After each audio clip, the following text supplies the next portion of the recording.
Hello everyone, स्वागत है आप सभी लोगों का इस चैनल पर। तो आज हम इंग्लिश ग्रामर के पार्ट 3 देखने वाले हैं, जिसमें आज हम जानेंगे जेंडर और उसके कुछ एमसीक्यूज भी देखेंगे।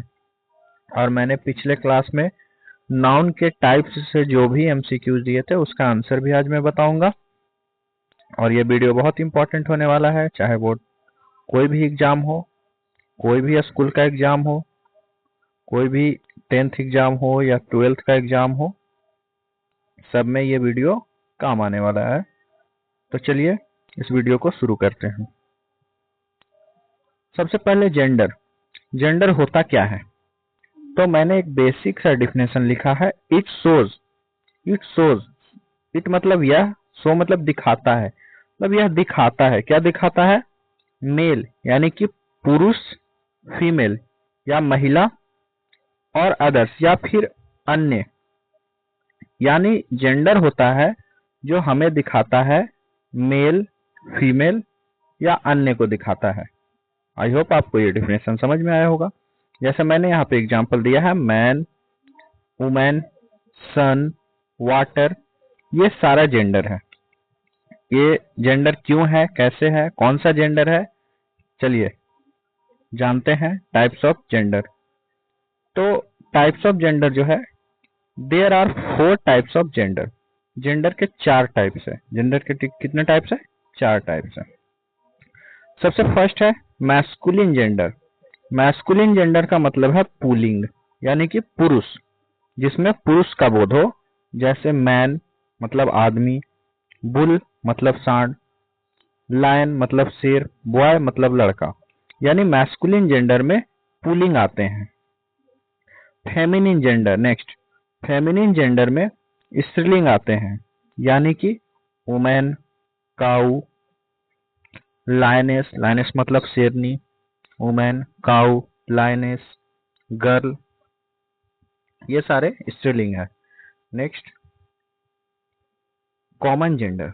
कॉमन जेंडर मतलब उभयलिंग, यानी इसमें वैसे वस्तु आएंगे जो मेल भी हो और फीमेल भी हो। जैसे पेरेंट्स, पेरेंट्स मेल भी हो सकते हैं, फीमेल भी, आपके मम्मी भी हो सकते हैं, आपके पापा भी। पर्सन मेल या फीमेल दोनों हो सकते हैं। स्टूडेंट मेल या फीमेल दोनों हो सकते हैं। टीचर मेल या फीमेल दोनों हो सकते हैं। राइटर मेल या फीमेल दोनों हो सकते हैं। तो आपने कॉमन जेंडर समझा, अब आप समझिए न्यूटर जेंडर। न्यूटर जेंडर होता है जिसको हम नपुंसक लिंग बोलते हैं। इसमें निर्जीव वस्तुएं आती हैं, यानी कि non living things. Non living things यानी कि निर्जीव वस्तुएं इसमें आएंगे। इसमें निर्जीव वस्तुएं आएंगे जैसे पेन, रैट। अब आपने बोला कि सर रैट तो यहाँ पे सजीव है, तो मैं आपको बता दूं कि इंग्लिश ग्रामर जो है वो सिर्फ मेल और फीमेल को हटाकर बाकी सारी चीजों को वो नपुंसक ही समझता है, यानी कि न्यूटर ही समझता है। जैसे अगर मैंने बोला ट्री, तो हमारे साइंस के अकॉर्डिंग ट्री क्या है? नॉन लिविंग थिंग्स नहीं है। ट्री जो है एक सजीव है। लेकिन इंग्लिश ग्रामर में देखा जाए तो ट्री जो है वो न्यूटर जेंडर है। एंट न्यूटर जेंडर है। फ्लाई, फ्लावर, फिश, ये सारे न्यूटर जेंडर है। तो आई होप आपको ये वीडियो समझ में आया होगा। चलिए फिर से एक बार रिवाइज कर लेते हैं इसको। तो हमने अभी जाना कि जेंडर क्या होता है। तो जेंडर होता है जिसमें मेल, फीमेल या अदर्स को दिखाया जाए। जैसे यहाँ पे मैन, वुमेन, सन, वाटर, सारा जेंडर है। जेंडर में मैंने अभी बताया आपको मैस्कुलिन जेंडर जिसमें पुल्लिंग आते हैं, फेमिनिन जेंडर जिसमें स्त्रीलिंग आते हैं। नेक्स्ट हमने अभी जाना कॉमन जेंडर। कॉमन जेंडर में उभयलिंग आते हैं, यानी कि दोनों हो सकते हैं। जैसे पेरेंट्स, पर्सन, स्टूडेंट। स्टूडेंट यानी कि छात्र, जो लड़का या लड़की दोनों हो सकते हैं। टीचर, लड़का लड़की दोनों हो सकते हैं। राइटर, लड़का लड़की दोनों हो सकते हैं। और न्यूटर जेंडर होता है नपुंसक लिंग, यानी कि जिसमें केवल निर्जीव हो। जैसे pen, rat, and, fly, fish. अब हम इसका एमसीक्यू देखते हैं।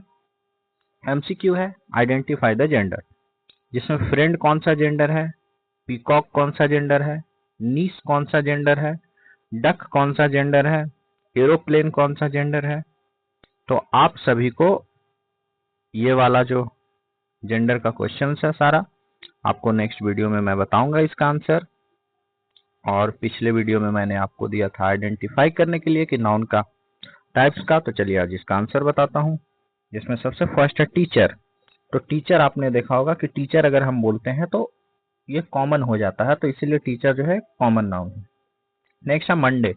जैसे मैंने यहाँ पे बोला डेज, तो डेज तो बहुत सारे हैं, 7 डेज है, तो 7 डेज में से मैंने एक डेज बोला मंडे, तो मंडे एक डे है, तो ये प्रॉपर है। सैडनेस एक फीलिंग है, तो इसीलिए अब एब्स्ट्रैक्ट नाउन है। होप, होप मतलब उम्मीद, उम्मीद भी एक फीलिंग है, तो ये भी अब एब्स्ट्रैक्ट नाउन है। टेबल, टेबल मैंने बोला तो सभी टेबल आ गए, यानी कि कॉमन है ये। नेक्स्ट है हेड। हेड मतलब होता है झुंड, यानी कि जानवर का जो झुंड होता है, गायों का जो झुंड होता है, उसको हेड बोलते हैं। जैसे हेड झुंड है, तो झुंड है तो कलेक्टिव नाउन है। महाभारत, जैसे मैंने पिछले वीडियो में बताया था कि बुक्स तो बहुत सारे हैं, अगर मैंने उसी बुक्स में से एक नाम ले लिया महाभारत, तो महाभारत क्या हो जाएगा, प्रॉपर नाउन। नेक्स्ट है वे। वे मतलब होता है मट्ठा, मट्ठा को हम लोग नाप सकते हैं, तो ये मटेरियल नाउन है। नेक्स्ट है हमारा ग्रेप्स। अब यहाँ पे आप एक चीज समझना कि अगर मैं बोलूं कि ग्रेप्स, तो ग्रेप्स जो है ये इस ग्रेप्स में सारे ग्रेप्स आ जाएंगे, तो ग्रेप्स यहाँ पे हो जाएगा कॉमन नाउन। लेकिन अगर मैंने बोला bunch of grapes, bunch of grapes यानी कि अंगूर का गुच्छा, तो अंगूर का गुच्छा जो है वो हो जाएगा हमारा कलेक्टिव नाउन, पर सिर्फ ग्रेप्स कॉमन नाउन। अब गंगा, जैसे मैंने यहाँ पे बोला रिवर्स, तो रिवर में बहुत सारे रिवर हो जाएंगे, तो रिवर होगा कॉमन नाउन। अब जब उन्हीं रिवर्स में से मैंने एक नाम लिया गंगा, तो गंगा हो जाएगा प्रॉपर नाउन। तो आई होप आपको सब कुछ समझ में आया होगा। तो हम नेक्स्ट वीडियो में मिलेंगे, जिसमें मैं आपको बताऊंगा कि सिंगुलर और प्लूरल और उसके जितने रूल्स होते हैं मैं आपको एक ही वीडियो में करवाने का काम करूंगा। और आई होप आपको ये वीडियो अच्छा लगा हो, तो आप सभी इस चैनल को सब्सक्राइब कर लीजिए, ज़्यादा से ज़्यादा शेयर करिए, ताकि आपके दोस्तों को भी इंग्लिश ग्रामर पढ़ने में अच्छा लगे। और आप सभी सारा जो भी मैं ग्रामर पढ़ाता हूँ, तो आप सब नोट्स किया करिए। नोट्स करने से होगा कि आप कभी भी याद कर सकेंगे, कभी भी चीज़ों को देख सकेंगे, तो आपको याद होगा। अगर कोई भी डाउट रहे तो आप कमेंट सेक्शन के माध्यम से मुझसे क्वेश्चन कर सकते हैं। Thank you.